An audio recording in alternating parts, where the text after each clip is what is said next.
Hello, hello, everybody. What's up? Dennis Allen here from the IngleBlend podcast video, what series, whatever you're going to call it. IngleBlend is a new thing that I'm doing. I'm trying to source local coffee from all around the country and bring it to you via the internet and online shipping, things like that. Today we have our very first roaster, the woman, the part of the team that put it all together for us here at IngleBlend Coffee Shop. Kim from Standing Stone Coffee. I guess I just answered the first two questions. Very new at this. So welcome, Kim. I already told everybody your name, but maybe you could tell us a little bit about yourself, how you got into coffee and how the relationship between you and Standing Stone kind of formed. Yeah, sure. Sorry about the air conditioner kicking on and off in the background, but I'm trying to stay outside before all this rain hits. So my name is Kim. I am the master roaster at Standing Stone Coffee Company based out of Huntingdon, Pennsylvania. And I have been with this company for over 10 years. I started as a barista just to make some extra income when I actually was working for Juniata College as a coach. And I just wanted to do something on the side. While I was here, the roaster that we had ended up leaving. He actually now has his own roastery.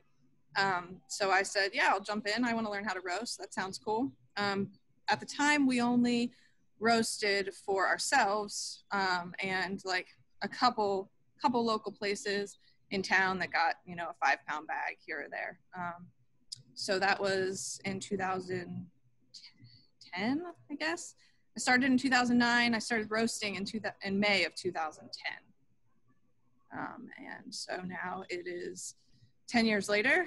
I have gone through several assistants. I currently have 2 and a third starting yesterday, actually, first day of training. So we're a growing operation with plenty of room to grow as well.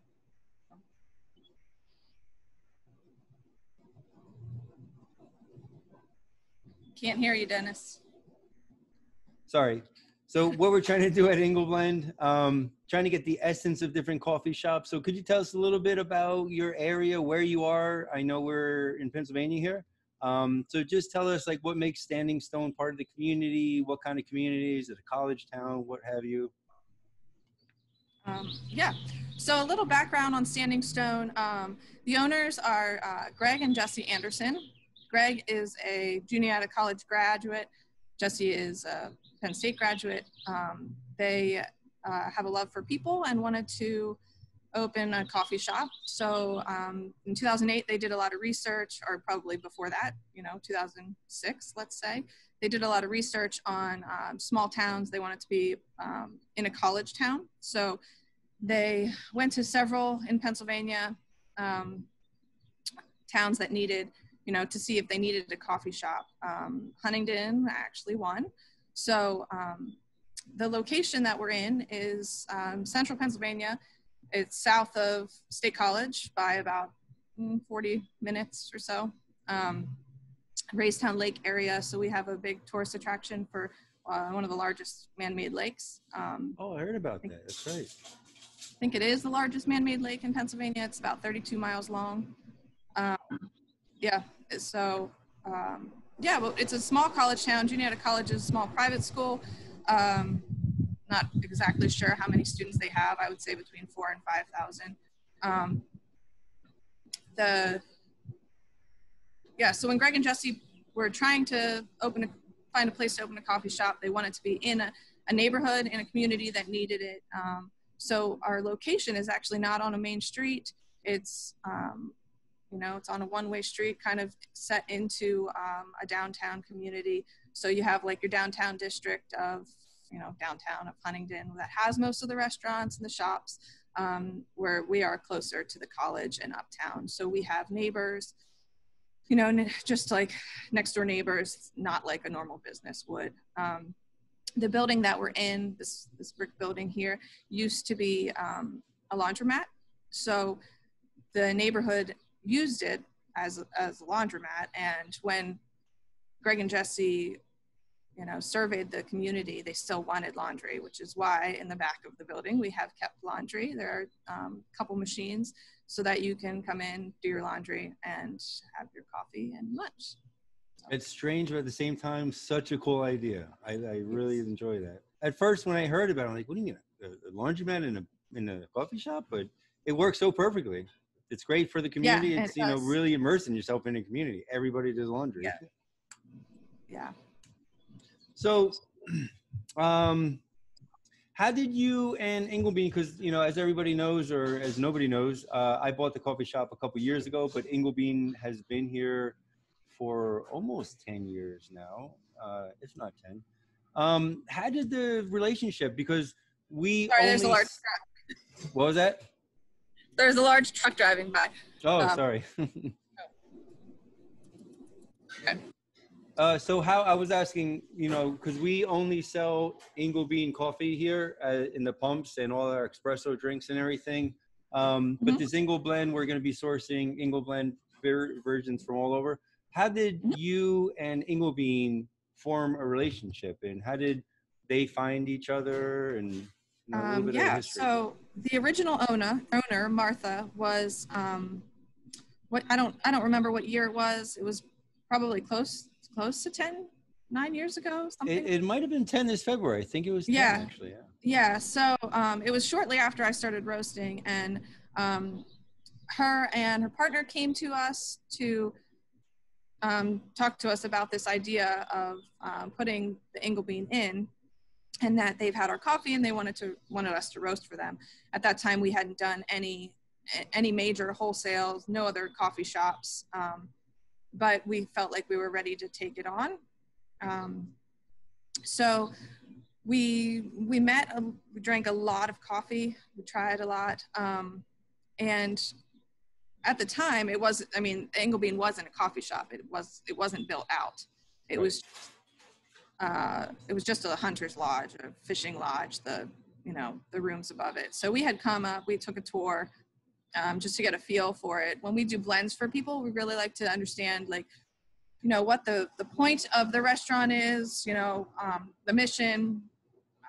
We want to get, a feel for it. So if you came into Standing Stone, you notice that the walls on in our coffee shop are bright orange. We play loud music, fun. So our house blend is vibrant. It's very bright. It's welcoming. It's, it's something that kind of reflects who we are. And that's what we try to do for other coffee shops as well. So the IngleBean was originally designed as a hunter's lodge. So we kind of wanted to stick with that, to draw in, a variety, there it is. Yeah, a variety of crowds. And the lodge above it also gets a lot of tourists. So people who come in to hunt, people mostly fishing probably. So the combination that we did for the IngleBlend was, it is a combination of 4 coffees, but we wanted it to be kind of like a dark, heavy, tobacco-y kind of sit around the fire, smoke your pipe kind of lodge feel to it. So the base of the IngleBlend is a dark roasted Kenya. It's heavy. It has a lot of, walnut, tobacco flavor to it that kind of sets the base for it. Another piece of the IngleBean coffee is Brazil. So the Brazil tends to have a lot of chocolate and nut notes, but that Brazil is also roasted lighter. So it brings out a lot more of the acidic nut notes that you would have. The third piece to the IngleBlend is Nicaragua, which is a medium roast.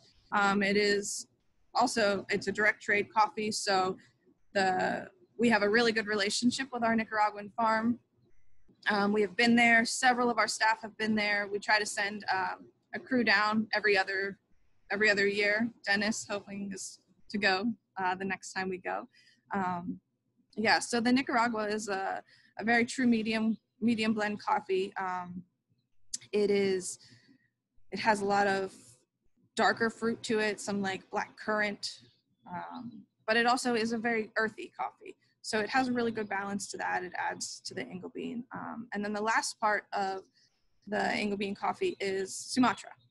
So Sumatra is an Indonesian coffee. Indonesian coffees tend to be known as the spice, Indonesian is the spice islands. So they have a lot of clove, a lot of heavier flavors to them. And that is also a dark roast. So the fun thing about the IngleBean is that you hit every region of the world. You have, you have your Brazil, and then you have your African, and your Indonesian. So cool. Very cool. I never realized that it hits every part of the globe pretty much. Very nice. What is your favorite kind of coffee? I tend to go toward Africans and light roasts. I like fruitier flavors. I like bright notes. I like to have a lot of that natural flavor in it. I don't really like a whole lot of nut in my coffee, but I don't really like a whole lot of nuts in general.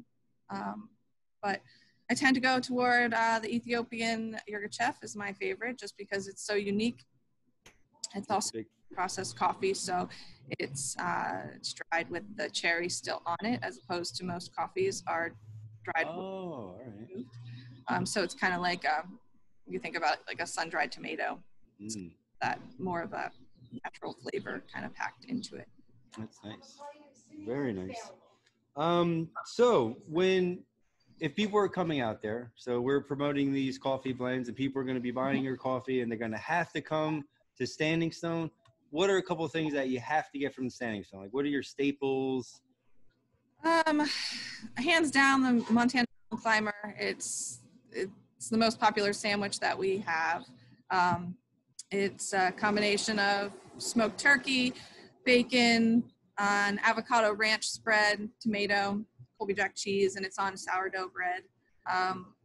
So we feature paninis, we do salads, soups, ton of espresso drinks. We have cold brew on nitro. We have milkshakes, smoothies. And then we also have a seasonal menu. So we have a seasonal menu that rotates about every 6 weeks, just to kind of keep things fresh. And we go with, try to do what's in season. And right. So the one that I think just started today, can't exactly remember what's on it. There's a BLP, which is a really awesome sandwich. And it has, so it's a bacon, lettuce, and pineapple.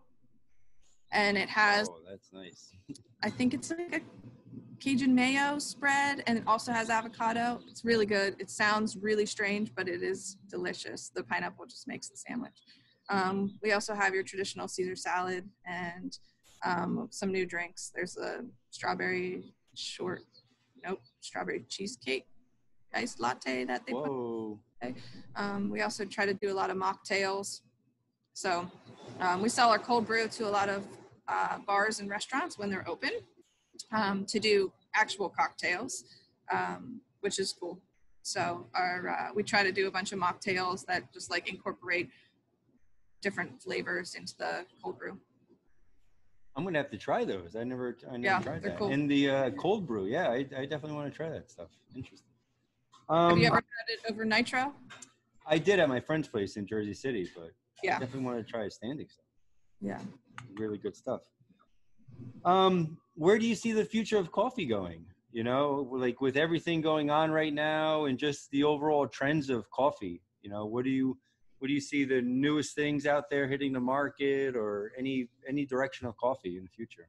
I honestly, I'm trying to live in this little bubble and not focus on the outside world right now. Just kind of living with what we're doing. But I definitely think creativity, trying to, figure out what is acceptable and what is not, even as far as like farmers markets go, the summer is going to be completely different.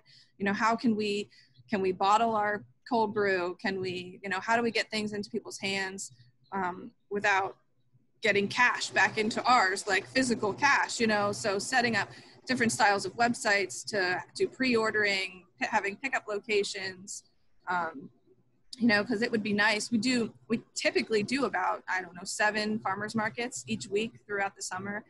And, we may have to cut back on that, or just having to figure out what's the best way. So, if I can pre-order my coffee and then just walk up to my table and grab it off and not have to have any actual, transaction of credit card or money, just to, figure those things out. whether, you know, we sell a bunch of cold brew at farmers markets, and we can't do that now. So do we try to figure out how to bottle it and send it off in a, you know, a gallon jug for you to take it home, or a growler, like pre-order your growler of cold brew? Yeah. I don't know. Yeah, those are definitely some good directions. I mean, like you said, you know, you just want to live in a little bubble. I think a lot of people are doing that. You know, people are not traveling out to farmers markets or bigger events, which are good. You know, hopefully they'll focus more on the little cafes and coffee shops in the area. And, you know, instead of going to Walmart and buying, you know, a bag of Starbucks or Dunkin' Donuts coffee, you know, hopefully people just, you know, bunker in more in their community, you know, shop local more, eat healthier, because the more local you're eating your food, the better it's going to be for you too. So I hope these are trends. Yeah, I think so too. Just, I mean, we're even struggling now, you know, with trying to get things into the country, and, you know, with meat packaging plants closing, and, you know, people are now reaching out for better local options. So I hope when people do that, I hope it sticks. Yeah, me too. Do you have anything you want to share with the millions of people watching and listening? No, just we have a website. So if you go to www.standingstonecoffeecompany.com, check us out there. You can obviously go order IngleBlend through Dennis, but if there's other options you want, like the Ethiopian Yirgacheffe, you can order it. Yep. You have all different kind of, what kind of blends do you sell on your website? So we carry about 10 different countries. That's Central, South Africans, and then, you know, Indonesian. Right now we also have a seasonal select, which is in El Salvador. So it's pricier than the rest of them, but it is a direct trade from a family farm in El Salvador. It's really good biodynamic coffee. Oh, wow. Very nice. So, and then we have a couple blends. We have our breakfast blend, our house blend. Our on-the-job blend is a darker blend. Our espresso blend is on there, and we also have a blue and gold blend, which is designed for junior college. Yep. Oh, blue and gold? I thought that was Penn State. Oh, it's blue and white. Blue and white. State. Oh, whoops. Sorry, buddy. Anything blue and white. So. It's so funny. I thought that was the Penn State one when I saw that one. Nope. We're Juniata down here. Yeah, that's right. Sorry. So you guys have Instagram and all that other fun stuff too? People can follow you on there? Yep. All right. Let's see. Anything else you have for me, or? I don't think so. I think it should be it. Well, thank you very much, Kim. Maybe we'll get Greg on here one day. I know Greg's he would love that. Probably stuck in the office somewhere doing paperwork and, you know, coffee shop owner stuff like I should be doing. But thank you very much. Thank you for all the information. Yep, thank you for being, you know, our first and primary roaster here. Thank you for coming up with such a great blend for us and really encapsulating the essence of the coffee shop. So really appreciate it. Thank you so much, Kim. Thank you very much. Yeah, we love what you guys are doing up there. Thank you. Thank you. All right, I'll see you later. And to all of you watching in the internet world, thank you. And check out IngleBlend.com, Standing Stone, what was it? Standing Stone Coffee Company.com too. All right, see you next week, folks. Bye-bye. See ya.